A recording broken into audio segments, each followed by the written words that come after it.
Sweet family, তোমরা সবাই কেমন আছো? আশা করছি সবাই খুব ভালো আছো, আর আমরাও কিন্তু অনেকটা ভালো আছি। তো চলো তোমাদের সকলকে আমার চ্যানেলে স্বাগত জানিয়ে আর একটা নতুন ব্লগ স্টার্ট করা যাক।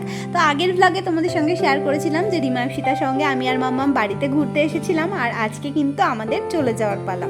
মানে আমি আর মাম্মাম আজকে আবার বীরভূমে ফিরে যাচ্ছি। কথা ছিল বর্মশাই আমাদেরকে নিতে আসবে, কিন্তু বর্মশাই ডিউটির প্রেশারের জন্য আসতে পারেনি, তাই আমার এক ভাই আমাদেরকে দিয়ে আসতে যাবে। তো ভাই কালকেই চলে এসেছে, আর বাড়িতে এসে যে 4-5 দিন থাকলাম, এর মাঝখানে আমি কোনো ব্লগই সেইভাবে শ্যুট করতে পারিনি। তো একবারে আবার চলে যাওয়ার দিনই ব্লগ শুরু করেছি। তো এখন বাজে ভোর 3:30, আর আমরা ঘুম থেকে উঠে পড়েছি। আর মাম্মাম কিন্তু অন্যদিন এত তাড়াতাড়ি ওঠে না, তবে আজকে কেন জানি না ওরও ঘুমটা ভেঙে গেছে। তো ওকে এখন ওর মানি আর মিমি দুজনে মিলে রেডি করিয়ে দিচ্ছে, আর আমি গেছি ওদিকে রেডি হতে। তার আগে মাম্মামের খাবার বানিয়েছি, আমাদের জন্য একটু টিফিন নিয়েছি। আর আজকে যে কি হয়েছে কি বলবো তোমাদেরকে, কোনো দিনও এরকম ভুল আমার হয় না। প্রত্যেকবারই যদি সকালবেলাতে বাড়ি আসি বা বাড়ি থেকে যাই, যখনই হোক না কেন, আমি না ফোনে অ্যালার্ম দিয়ে রাখি, আর অ্যালার্মটা শুনেই ঘুম থেকে উঠে রেডি হই। আজকেও সেরকমই 3টের সময় অ্যালার্ম দেওয়া ছিল, তবে শুধু 3টে নয়, 2:40 থেকে আমি অ্যালার্ম দিয়েছি। 2:40, 2:45, 50, 55, 3টে, কিন্তু একটা অ্যালার্মেও আমি ঘুম থেকে উঠতে পারিনি। মানে প্রত্যেকটা অ্যালার্ম শুনেছি আর বন্ধ করে দিয়েছি, এরকম করে করে আমি ঘুমিয়েই যাচ্ছি। অ্যাট লাস্ট 3:30টার সময় আমার ভাই আমাকে ফোন করে বলছে যে দিদি তুমি ওঠোনি, রেডি হবে না, যাওয়ার তো টাইম হয়ে গেল।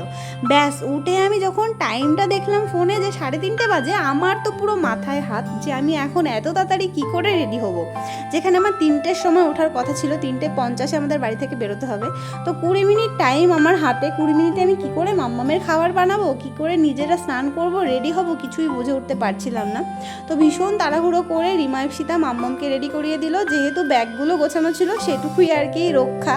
তো আমি তাড়াহুড়ো করে টিফিন বানিয়ে স্নান করে 3:50 আর আজকে বেরোতে পারিনি, 4টে বেজে গেছে বাড়ি থেকে বেরোতে বেরোতে। তবে যদি আর 2 মিনিট আমরা লেট করতাম না, তাহলেই আজকে ট্রেনটা আমাদের মিস হয়ে যেত। আজকে সত্যি ভীষণ বাঁচা বেঁচে গেছি, যদি ট্রেনটা না পেতাম তাহলে আমাদের আর আজকে বীরভূমে ফেরাই হতো না। এই বাবুই ট্রেন এসে গেছে না, এই দিউরি বাবুই মামা কই?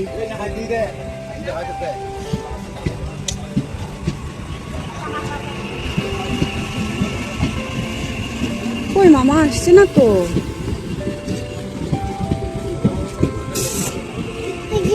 ওই তো মামা আসছে। তো এই যে দেখো, আমরা কিন্তু মাঝের গ্রাম থেকে ট্রেনে উঠে পড়েছি, আর ট্রেনটা লেট ছিল বলেই কিন্তু আজকে আমরা ট্রেন পেয়েছি। যদি টাইমের মধ্যে ট্রেনটা আসতো তাহলে সত্যি আমরা ট্রেনটা পেতাম না। আর বললাম যে এই ট্রেনটা না ধরতে পারলে আজকে আর বীরভূমে যাওয়া হতো না। তার কারণ যেহেতু মাম্মামকে নিয়ে যাচ্ছি, তাও আবার ভাইয়ের সঙ্গে, তো ভোরবেলায় গেলেই ভালো হবে। 10টা 10:30টার মধ্যে আমরা ঘরে পৌঁছে যাব, তারপরে গিয়ে ফ্রেশ হয়ে ঘর টর পরিষ্কার করতে পারবো। আর এখন যদি না যেতে পারি তাহলে আর যেতে হবে সেই বিকেলবেলায়। বিকেলে গেলে ফিরতে ফিরতে রাতও হয়ে যাবে।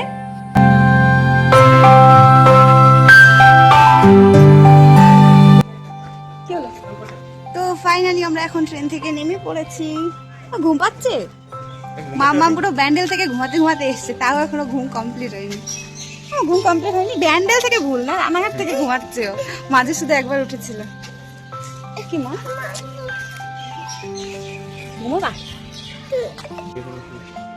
স্টেশনে তো আমরা ট্রেন থেকে নেমে পড়েছি, তবে টোটোওয়ালা দাদাটা এখনও এসে পৌঁছায়নি। তাই জন্য আর কি করব, এই ব্রিজের নিচে দাঁড়িয়ে একটুখানি অপেক্ষা করলাম, কারণ সারা প্ল্যাটফর্মে যা রোদ্দুর, দাঁড়ানোরই একটা জায়গায় খুঁজে পেয়েছি কাছাকাছি। আর তার কিছুক্ষণ পরেই দেখো ওই যে টোটোওয়ালা দাদাটা কিন্তু চলে এসেছে টোটো নিয়ে আমাদেরকে নিতে।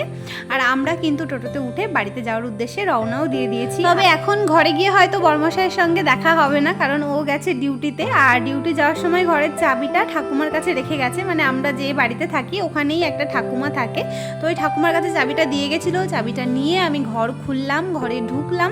আর ঘরের অবস্থা আপাতত এইরকম। মোটামুটি বর্মশাই যতটা পেরেছে গুছিয়েই রেখেছে, কারণ ওকেও তো ডিউটি করে তারপর ঘর সামলাতে হয়, রান্না করতে হয়। আর একটু একটু যা নোংরা বা অগোছালো আছে সেগুলো আমি এখন পরিষ্কার করে নেব। কেমন রান্না করেছে বল? সত্যি ভালো, ভালো রান্না করে। চিকেন বানিয়ে রেখেছে আমাদের জন্য। কত, আমি অল্প একটু, এটা আমি 4 বারে খাবো। ঠিক আছে, ভালো তো। চলো, এই যে রান্নাঘরের অবস্থা। বেচারা অনেক কষ্ট করেছে ডিউটির সাথে সাথে। আমাদের জন্য আবার রান্নাও করে রেখেছে। এখানে রয়েছে ভাত, ভেন্ডি ভাজা, বেগুন ভাজা। হ্যাঁ, আবার ডিউটি যাবে। চলো খেয়ে নিই। আমি তো এখন খেতে বসে পড়েছি। আর আজকে জানো তো বরমশাই এখানে থাকাতে একটা কিন্তু সুবিধা হয়েছে, এসেই একদম রান্না করা খাবার পেয়ে গেছি, খেতে বসে পড়েছি কাজবাজ সেরে ফ্রেশ হয়ে। তবে অন্য দিন যখন আমরা একসঙ্গে বাড়ি থেকে আসি তখন কিন্তু আর আমাদের জন্য রান্না করে রাখার মতো কোনো লোক থাকে না, ঘরে এসে রান্না করে তারপর আমাদেরকে খেতে হয়। তো সেদিক থেকে খানিকটা সুবিধাই হয়েছে বলতে পারো আমার। আর মাম্মাম তো ওর পাপাকে কাছে পেয়ে এখন আমার কাছে আসতেই চাইছে না, কতদিন পাপাকে ছেড়ে বাড়ি থেকে ঘুরে এসেছে না, ওই জন্য এখন একটু পাপার কাছে বেশি আবদার করছে, পাপার কাছেই থাকতে চাইছে। আর ওর পাপাও অনেকদিন পর ওকে কাছে পেয়ে ভীষণ খুশি হয়েছে। আর আমাদের তো সব কাজবাজ এখন মোটামুটি হয়েছে, শুধু জামা কাপড়গুলো কাচতে বাকি। তবে আজকে মনে হয় না আর কাচতে পারবো, কারণ কোনো এনার্জি নেই, যেহেতু ভোরবেলায় বেরিয়েছি, সারাদিন জার্নি করে এসেছি। আর এখন খানিকটা রেস্ট নিয়ে বিকেলবেলাতে চলে এসেছি কিন্তু বাড়ির পাশে। এই যে আম গাছটা দেখো, এই গাছটা থেকেই কিন্তু আম পেড়ে আমি এই বছর আম তেল আর আমের আচার করেছিলাম। আর সেই আমগুলোই কিন্তু এখন পেকে গেছে। বাড়ি থেকে এসে দেখলাম যে বেশ হলুদ হলুদ হয়ে রয়েছে গাছে আমগুলো।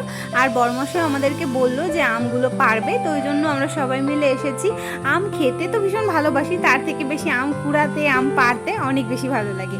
তো যাই হোক, আমাদের তো দেখো এই যে আম পাড়া হয়ে গেছে, এতগুলো আম পেড়েছি। আর তোমাদের ব্লগটা কেমন লেগেছে অবশ্যই কিন্তু কমেন্টে জানিও। চলো তাহলে ব্লগটা শেষ করছি, বাই বাই।